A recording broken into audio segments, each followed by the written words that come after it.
Irmão, semana passada nós estávamos falando sobre oração. Deus tem ministrado muito forte no nosso coração sobre a importância e o poder da oração. Eu quero então continuar essa sequência, essa série de palavras, mas hoje eu quero levar você a refletir sobre um assunto tão profundo e tão poderoso. É muito importante você conhecer a mente de Deus. E não apenas as mãos do Senhor. Eu considero que uma das coisas mais importantes da vida de um filho de Deus é conhecer a mente do Senhor. A Bíblia diz que Moisés conheceu a mente do Senhor. Pessoas que conhecem a mente do Senhor, elas podem ter um relacionamento genuíno com o Senhor. E por que nós temos que conhecer a mente do Senhor? No livro de Provérbios, irmãos, sublinhe na sua Bíblia esse verso bíblico. Provérbios capítulo 19, verso 21. Nós vamos ler na NVI. Está escrito assim, ó. Muitos são os planos no coração do homem, mas o que prevalece é o propósito do Senhor.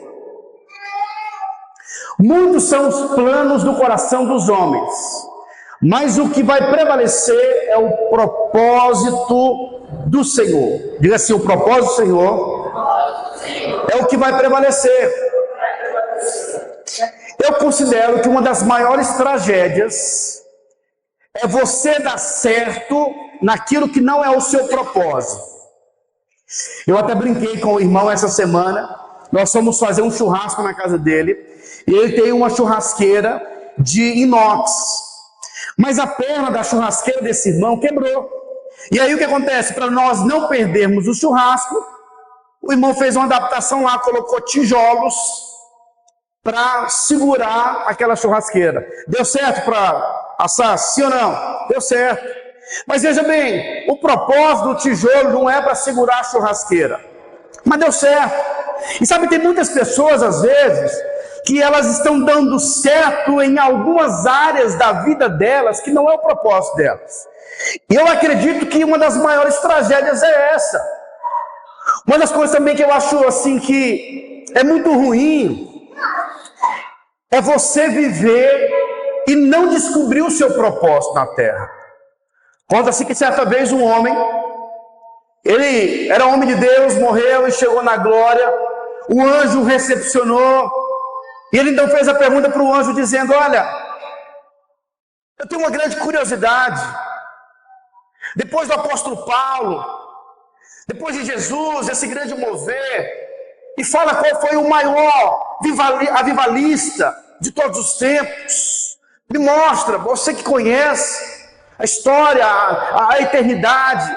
E aí de repente o anjo olha para aquele homem e diz o seguinte: está ali, ó, o seu José. Ele era o maior evangelista, a maior avivalista da terra. E aí aquele homem diz o seguinte: não, o seu José não, eu conheço o seu José. Ele trabalhava no condomínio onde eu morava. Ele era um zelador. Sim, ele era um zelador. Mas Deus o chamou para ser o maior avivalista de todos os tempos. E sabe, eu penso que isso é um grande pesar nos nossos corações, porque tem muitas pessoas que elas estão vivendo aqui na terra, mas ainda não descobriram o seu propósito. E aqui a Bíblia está dizendo que o homem ele faz muitos planos. O homem ele planeja, o homem tem projetos, mas diz a Bíblia que o que vai prevalecer é o propósito do Senhor. E é por isso que eu te falei que é importante nós conhecermos a mente de Deus. Porque à medida em que você conhece a mente de Deus, você então vai descobrir o propósito pelo qual você veio, você está aqui da sua existência. Então tudo que foi criado, alguém projetou, alguém pensou. Irmãos, eu comprei um iPhone, meu 14 é o 15, João? O 15. O meu é o 15, mas eu confesso para você, eu não sei usar todas as ferramentas que ele pode me proporcionar. Irmãos, eu vou fazer uma foto, vou fazer um vídeo, E eu faço ali o vídeo, aí depois vem o Lucas Barbosa, pega o meu celular e faz, com o mesmo celular, faz um vídeo extraordinário. Fala o seguinte: parece que não é o mesmo celular. Aí ele falou: não, pastor, é o mesmo celular, o problema é que não é a mesma pessoa. Então às vezes eu não sei usar todas as configurações do instrumento. E sabe, não tem como você também descobrir as funcionalidades da sua vida sem conhecer a mente do Senhor. Então nós precisamos aprender a conhecer, a entender que a coisa mais importante da minha e da sua vida é descobrir qual é o propósito de Deus, qual que é a mente de Deus. Precisamos ser parceiros do Senhor, porque na verdade quando nós descobrirmos o nosso projeto, o nosso propósito, você vai viver animado, entusiasmado, cheio de alegria. E o que significa propósito? Propósito é a intenção original. E sabe, não tem como você descobrir o seu propósito sozinho. Essa filosofia de dizendo conheça a ti mesmo, não tem como você se conhecer conhecendo a si mesmo. Nós nos conhecemos conhecendo o Senhor. Eu gosto muito do livro de Jeremias, capítulo 1, verso 5. A Bíblia diz que o Senhor vem falar com o profeta Jeremias e diz o seguinte: antes de você nascer, lá na madre da sua mãe, lá na barriga da sua mãe, eu te conheci e eu te constituí profeta das nações. Ou seja, o cara não tinha nem nascido e Deus já tinha um plano para ele, tinha um projeto para ele. E sabe, você não veio por acaso, a família que você nasceu, as dores que você passou. Essa mulher, a Joyce Meyer, que a Silvana falou aqui, na infância dela, ela foi abusada pelo pai sexualmente, ela sofreu muito, a alma dela foi dilacerada, e hoje é uma das mulheres mais usadas pelo Senhor. Hoje ela cura muitas pessoas, porque ela conheceu a mente do Senhor, e a vida dela agora faz sentido. Ela casou, tem filhos, e hoje ela restaura muitas pessoas, porque conheceu a mente do Senhor. Então é importante quando nós passamos a conhecer a mente do Senhor, o coração do Senhor. Quanto mais nós nos relacionarmos com o Senhor, mais você vai começar a conhecer o coração do Senhor. Porque de algo existir, eu penso que quando nós não começamos a questionar muitas coisas, você vai ser levado pela manada. Certa vez perguntaram para Napoleão Hill o que estava acontecendo com os homens, porque os homens não pensam. E há uma pesquisa que dizem que 2% estão comandando, liderando 98% da população. Existe um efeito manada. As pessoas estão reagindo, estão trabalhando para ganhar dinheiro e não para responder um chamado e um propósito. Mas quando nós passamos a nos relacionar com o Senhor, sabe, isso pode mudar a sua vida. Essa palavra pode mudar a sua história. Por isso, então, mude a sua direção e comece então a buscar conhecer a mente de Deus. Quando eu não entendo sobre um assunto ou talvez um produto, eu não vou querer usar. Então, se você não conhece o seu propósito, você não vai ser usado pelo Senhor. Eu quero então esclarecer, jogar luz na sua mente, compartilhar com você que para conhecermos a mente de Deus, nós precisamos entrar na escola da oração. Oração é algo que faz parte da vida de quem nasceu de novo, é o nosso oxigênio espiritual. George Miller disse que conheceu mais a Deus orando do que anos estudando. Então, quando nós passamos a separar um tempo, entendemos o propósito da oração, a nossa vida começa a crescer, a avançar. Entramos em um processo de desenvolvimento, de crescimento espiritual. Mas hoje, se nós fôssemos fazer uma visita nas igrejas, as menores reuniões que existem são as reuniões de oração.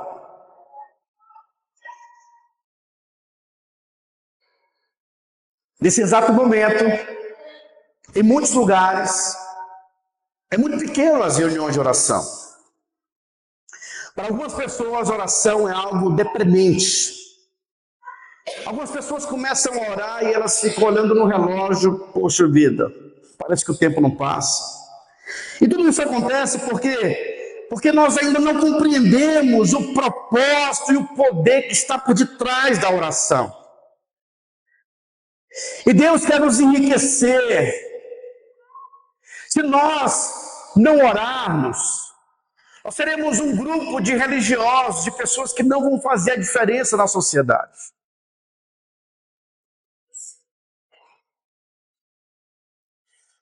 Leonardo Ravenhill disse que se tirasse o Espírito Santo hoje das igrejas, muitas pessoas não iam perceber, iam continuar fazendo as suas atividades de uma maneira natural e não iam perceber a presença do Espírito Santo. Por quê? Porque não investe tempo orando, conhecendo o coração do Senhor. E sabe, uma vida religiosa é uma vida ruim. Pessoas que não oram, a obra de Deus se torna um peso, um fardo. Nós olhamos para a obra de Deus como, poxa vida, o povo cobra demais, são muitas coisas. Irmãos, honestamente, nós, esse ano, o pastor Adriano sabe, foram tantas atividades, tantas coisas. O pastor Adriano está vindo agora lá de Uberlândia para participar do culto aqui. E aí acontece, são programações que nós fazemos e o nosso coração se alegra, por quê? Por causa do Espírito Santo. Então, quanto mais nós tivermos uma vida de oração, de busca, de clamor ao Senhor, mais leve vai ser. Eu quero te falar, não existe na Bíblia um ministério de intercessão. Não tem esse negócio de ministério de intercessão. Você pode procurar, você não vai encontrar. Então, se algumas pessoas têm colocado na igreja o ministério de intercessão, onde poucas pessoas oram, mas na verdade o convite da oração é para toda a igreja. Todos nós precisamos orar. O convite é: oremos sem cessar. Se a oração não tem acontecido de uma maneira apropriada, de uma maneira, sabe, nós não temos tido resposta de oração, é porque falta compreensão do propósito da oração. Muitas pessoas gostam do louvor, do culto de ceia, mas as reuniões de oração às vezes não nos chamam a atenção. Que talvez tenha sido uma tragédia. Você tem orado e as respostas não têm chegado. Eu lembro uma vez, estava fazendo um seminário em Goiânia, e aí a matéria que nós estávamos fazendo era plantação de igreja. E foi no momento em que eu fui desafiado a vir para Barretos. O professor fez um desafio, formou algumas equipes da nossa sala e pediu para que na equipe tivesse um representante. E a equipe iria promover um evento para levar um representante para o Peru, para as missões Holidays. Nós temos uma grande igreja em Cusco e vamos abrir uma igreja em Lima. E aí eles me escolheram. E aí faltava na ocasião, eu acho que nós íamos gastar em torno de uns R$6.000. Eu não tinha dinheiro. Eu recebia R$600 de ajuda de custo. Tinha que me alimentar. Pagava R$250 de uma casa que eu tinha comprado para a estação. Tinha comprado uma casa em Goiânia. Gastava R$150 de combustível. E basicamente não sobrava nada. E aí eu fui o escolhido. Eu fui orar. E no meu período de oração, naquela primeira semana eu comecei a orar. Mas sabe aquela oração incrédula? Eu ia orar e falava o seguinte: Deus, eu estou orando aqui, mas eu sei que eu não vou, porque eu não tenho dinheiro. E na hora o Espírito Santo falou comigo: a mesma disposição para orar sem fé é a disposição que você pode orar com fé. E eu ouvi, foi o Senhor que tinha falado comigo. Eu mudei o meu coração, dizendo: Deus, eu vou. E comecei a orar. Na mesma semana, um irmão chegou a mim e disse o seguinte: Leandro, Deus mandou eu te ofertar uma moto para você fazer alguma coisa. Vende a moto, faz uma ação. Irmãos, isso nunca tinha acontecido comigo. E aí eu recebi a moto seminova, era uma Pop na época, alguém sabe qual que é a Pop? Bonitinha, seminova, ele não usava. E aí nós fizemos ali uma ação entre amigos. Eu estava conhecendo a minha esposa, entreguei algumas ações entre amigos para ela, ela conseguiu vender bastante. E eu consegui ir para o Peru. E Deus mudou meu coração, por quê? Por causa do coração para o Senhor, entendendo que há poder na oração. E eu vejo que tem irmãos que tem alguns projetos, como por exemplo, vai ter um encontro no dia 8 de agosto. E tem irmãos que já estão declarando derrota agora. Eu não tenho dinheiro, então eu não vou. Mas pera lá, você está morto? Cadê o homem de Deus? Cadê? Nós não podemos operar no mundo espiritual. Então nós precisamos aprender e entender que a oração é poderosa. No livro de Mateus, capítulo 6, verso 5, Jesus disse para os seus discípulos: e quando vocês orarem, porque Jesus sabia que a oração era algo comum na vida dos discípulos. Não é se vocês orarem, não, quando vocês forem orar, porque eu sei que isso é algo que vai fazer parte da vida de vocês. Oração deve ser um estilo de vida na vida do povo que serve o Senhor. Por quê? Porque a oração, ela move, é uma parceria entre o homem e Deus. Se nós não orarmos, Deus não vai mover. Mas existem algumas crenças erradas e limitantes acerca da oração. A primeira delas é: se Deus é soberano, por que eu vou orar? Ele já sabe de todas as coisas. Então tem muitas pessoas que elas ficam nessa mentalidade: não vou orar não, porque se for vontade de Deus vai acontecer. Outras pessoas dizem: pode um homem terreno mudar a opinião de um Deus soberano? Eu posso mudar o coração de Deus na oração? É uma outra pergunta também que pode nos atrapalhar na nossa oração. E hoje eu quero então mostrar para você na Bíblia que essas perguntas, elas têm uma resposta que vai mudar a sua história, que vai mudar a sua vida de oração. Tem alguém aqui? Se Deus é soberano, então por que eu devo orar? Se Deus não pode ser influenciado por nós, então por que orar? Sabe? Deus é soberano, assim como a sua palavra também é soberana. No livro de Salmos, capítulo 115, verso 16, o salmista disse assim, ó: os céus são os céus do Senhor, os homens que governam a terra. Deus não fará nada na terra sem antes consultar os seus servos, os profetas. Deus se limitou à sua palavra. Deus estabeleceu um homem para que o homem pudesse governar a terra. No livro de 1 João, capítulo 5, verso 14. 1 João, capítulo 5, verso 14. Olha, esses são versículos que podem mudar a sua história. Se eu fosse você, eu iria sublinhar esses versos, estudar esses versos. E essa é a confiança que temos para com Ele.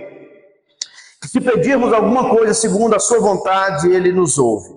E se sabemos que Ele nos ouve quanto ao que lhe pedimos, estamos certos de que obtemos os pedidos que lhe temos feito. Deixa eu te falar. Se o homem não liberar no meio da oração aquilo que está escrito, então vai acontecer. Deus deu ao homem o governo pela oração. Mateus capítulo 18, verso 18, a Bíblia diz que o que nós ligarmos na terra terá sido ligado nos céus, e o que nós desligarmos da terra terá sido desligado também nos céus. Há um grande poder na oração. Quando nós oramos e liberamos a vontade de Deus, nós estamos dizendo para o Senhor: nós te damos a autorização de agir na terra. Mas quando o homem não se posiciona, Deus não age na terra. O homem é a porta de entrada para o grande mover de Deus. Então Deus levanta, a Bíblia diz que certa vez Deus decidiu destruir uma cidade. Havia muita perversidade, idolatria, prostituição e tantas outras coisas. O nome da cidade? Sodoma.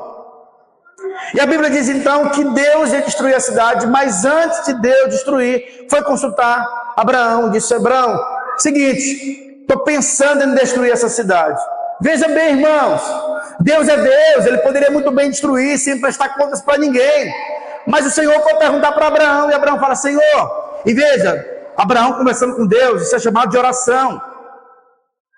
Senhor, e se lá tiver X de justos, aí eu não vou destruir. E Abraão sabia que não tinha aquela quantidade. Ele foi diminuindo, diminuindo, até que Deus, por meio do coração de Abraão, poupou a vida do seu sobrinho Ló. Então veja, Deus teve que pedir permissão. E esses são os negócios que nós não conseguimos compreender, a nossa mente não compreende. Então assim, tem muitas pessoas que não têm desfrutado de curas e milagres. Por quê? Porque você não tem se apropriado. Jesus disse, olha, aqueles que creem no meu nome, eles vão orar pelos enfermos e os enfermos serão curados. Eles vão colocar as mãos e os demônios vão sair. Eles podem profetizar. Quem crê e declarar vai acontecer. Então Deus nos dá essa incumbência de movermos o reino espiritual. Quando Jesus estava na terra,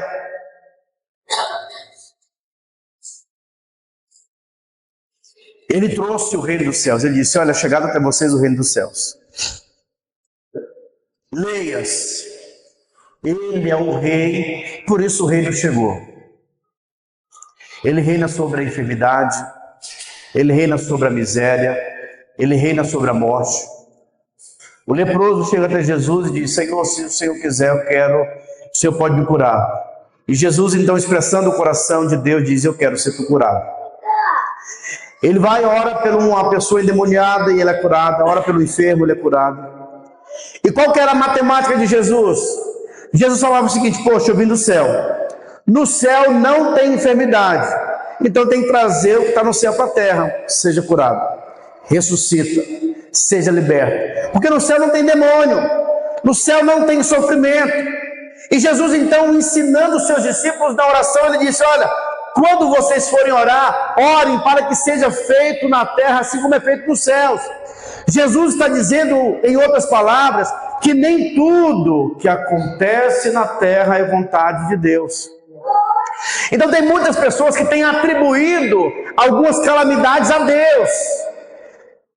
Depois que aconteceu algumas coisas ruins nos Estados Unidos, perguntaram para o Billy Graham, aonde estava Deus quando esses aviões bateram, derrubaram as torres gêmeas?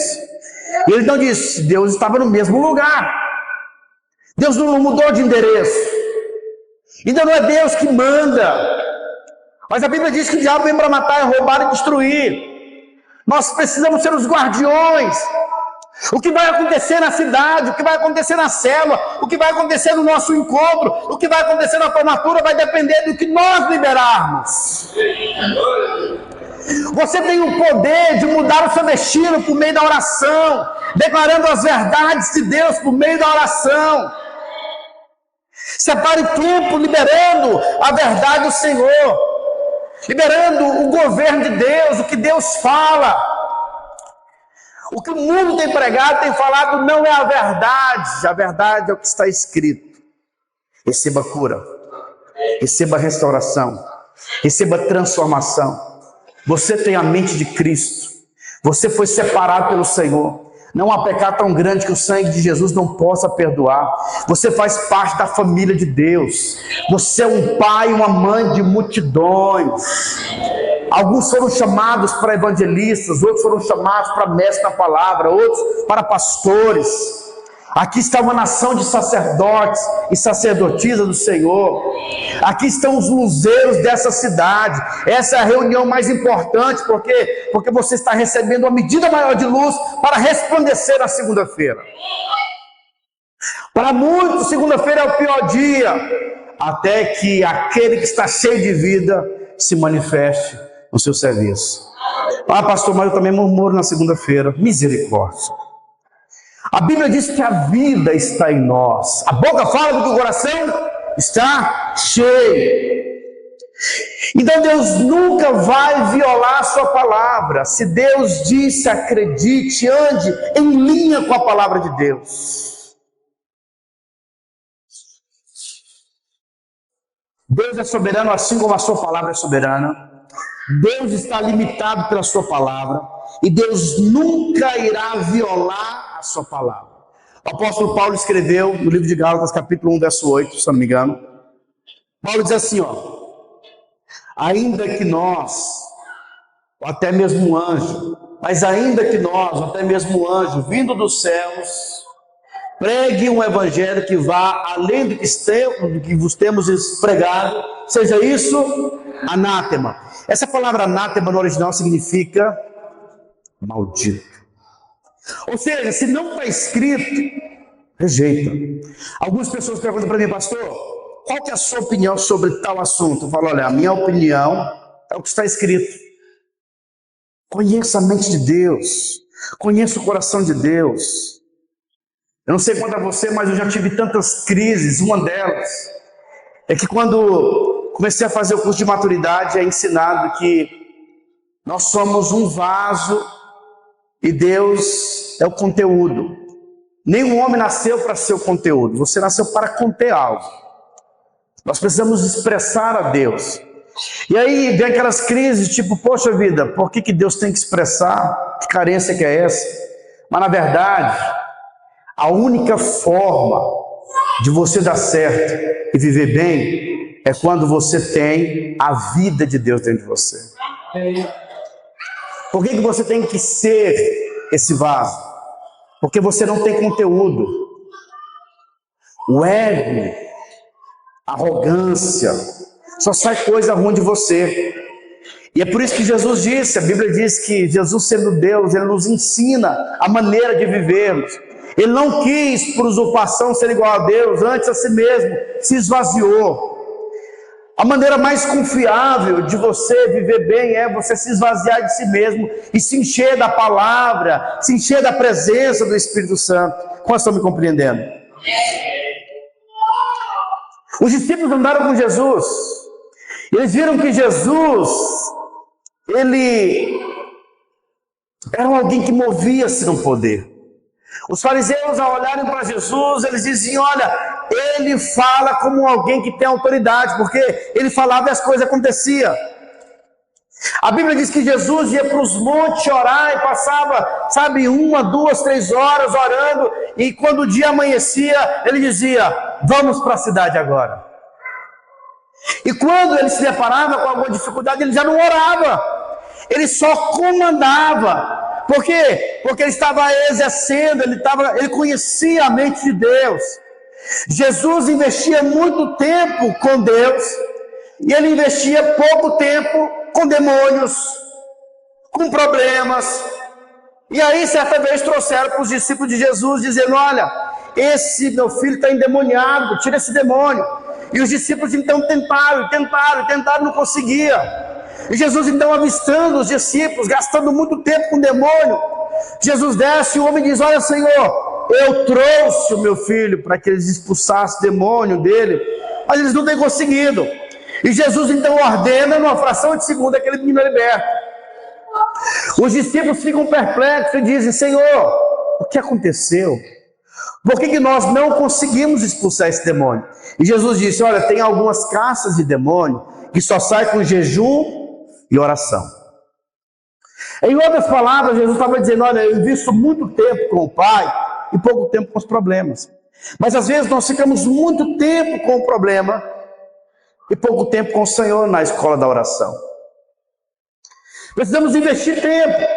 Os discípulos olhando para Jesus, eles poderiam falar, Senhor, eu vi o Senhor autorizando Pedro a andar por sobre as águas. Me ensina esse mistério. Eu quero poder ordenar as pessoas a andarem por sobre as águas, Senhor. Ou alguém poderia falar, Senhor, Pedro poderia falar, Senhor, me ensina a ressuscitar mortos depois de 4 dias. Porque eu tenho certeza absoluta que se eu ressuscitar um morto, essa igreja cresce, essa cidade vai ser arrebanhada, os noticiários, a televisão vão vir, nossa, ele estava morto depois de 4 dias, o negócio aconteceu, vai mover. Os discípulos poderiam pedir isso, mas sabe, os discípulos olharam para Jesus, no livro de Lucas, e disseram o seguinte, Senhor, nos ensina a orar, ensina-nos esse negócio, precisamos aprender a orar, a investir tempo na escola da oração. Quando nós aprendemos então a nos relacionar com o Senhor, entendemos o coração do Senhor, você pode então decretar o mover de Deus na terra.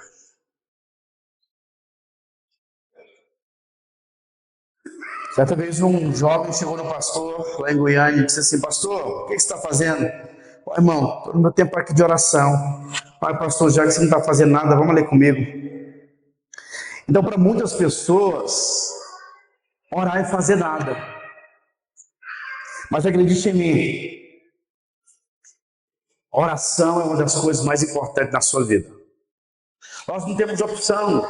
Nós precisamos crescer na musculatura da oração.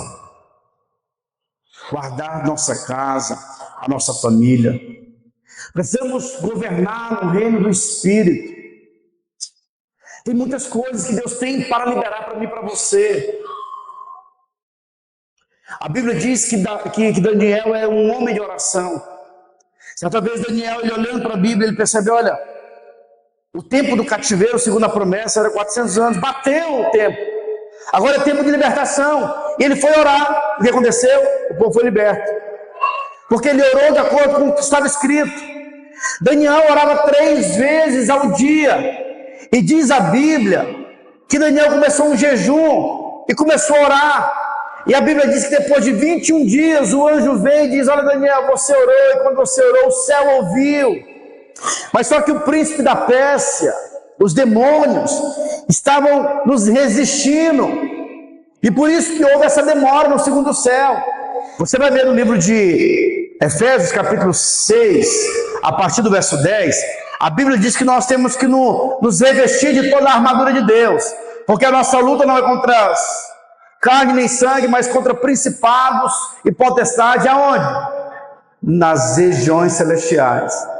Então no livro de Efésios diz que nós somos abençoados aonde? Nas regiões celestiais. Mas também diz que a nossa luta é nas regiões celestiais. Então tem muita coisa que você não tem vivido ainda, por quê? Porque você não tem se posicionado. A maneira do diabo segurar a bênção é gerando nas nossas vidas mentira. Livro de João, capítulo 8, verso 44, está escrito: o diabo é o pai da mentira. Então ele vai lançar muitas filosofias na sua mente, gerando desânimo em relação à oração. Mas quando nós passarmos a entender o poder da oração, você vai pisar na cabeça da serpente e vai se apropriar de todas as bênçãos. Acredite em mim, irmãos. Tem muita gente que está estudando bastante demônios, livros sobre demônios, vê demônio em todo lugar, demônio, demônio, demônio, demônio, e vive debaixo de opressão, porque aquilo que você aumenta cresce, aquilo que você foca. Mas se você conseguir ser como Jesus, ignorar às vezes o diabo, porque a Bíblia diz que quando Jesus foi batizado, Deus disse: "Este é meu filho amado." O diabo veio e disse: "Se tu és filho de Deus." O que Jesus fez? Ignorou ele. Falou: "Não, eu sei que a minha força vem do Senhor. Eu sou amado, independente das mentiras do diabo." E normalmente o diabo vem lançando muitas filosofias do tipo: se realmente você é filho de Deus, eu sei que você está fragilizado, Jesus. Você está sem comer. Ou seja, filho de Deus, não passa fome. Peça para ele transformar pedras em pães. Em outras palavras, o diabo estava falando assim: olha, se realmente você é amado, você não passa por problema. E às vezes nós duvidamos do amor de Deus quando passamos por dificuldade. Mas Jesus não deu bola para o diabo. Ele simplesmente disse o seguinte: não, eu sei que eu sou amado pelo Pai. Eu sou amado pelo Pai. E o que ele disse? Nem só de pão está escrito, nem só de pão viverá o homem, mas de toda a palavra que procede da boca de Deus. Então Jesus conhecia a mente do Pai. Ele dizia: está escrito, está escrito. E sabe, o está escrito é conhecer a mente de Deus. Veja na Bíblia lugar onde eles liberam a promessa de sucesso. 2 lugares no Velho Testamento. Josué capítulo 1, verso 8, está escrito: não cesse de falar do livro da lei, antes medita nele de dia e de noite, para que tenhas o cuidado de fazer tudo quanto nele está escrito. Então, somente então, te fareis prosperar e vocês serão bem-sucedidos. Quer ser bem-sucedido? Conheça a mente do Senhor. A Bíblia também diz no livro de Salmos, capítulo 1, verso 2, diz o seguinte: Davi, ele fala, olha, antes o meu prazer está no Senhor, está na lei, na oração, na busca. E ele continua dizendo, olha, eu serei como árvore plantada junto à corrente de águas, as minhas folhas não murcham, eu vou dar fruto, e tudo quanto eu for fazer, serei bem sucedido. Então assim, o caminho de ser bem sucedido, de avançar, é você conhecendo o Senhor na oração, conhecendo a mente de Deus, se deleitando no Senhor, investindo tempo em oração. Pastor, eu não gosto muito de entrar no campo da oração, porque eu sei que quando eu entro tem muitas retaliações, o inferno se levanta contra mim, o diabo fica furioso. Mas quem diz que ele vai ser seu amigo? Ele sempre vai estar furioso com você, porque ele quer ser tudo que você, ele gostaria de ser quem você é. Você é filho de Deus. A Bíblia diz que Deus nos fez de uma maneira assombrosamente maravilhosa. Então assim, ele tem raiva de você. Mas a Bíblia também diz que maior é o que habita dentro de você do que aquele que habita no mundo. Há um leão dentro de você.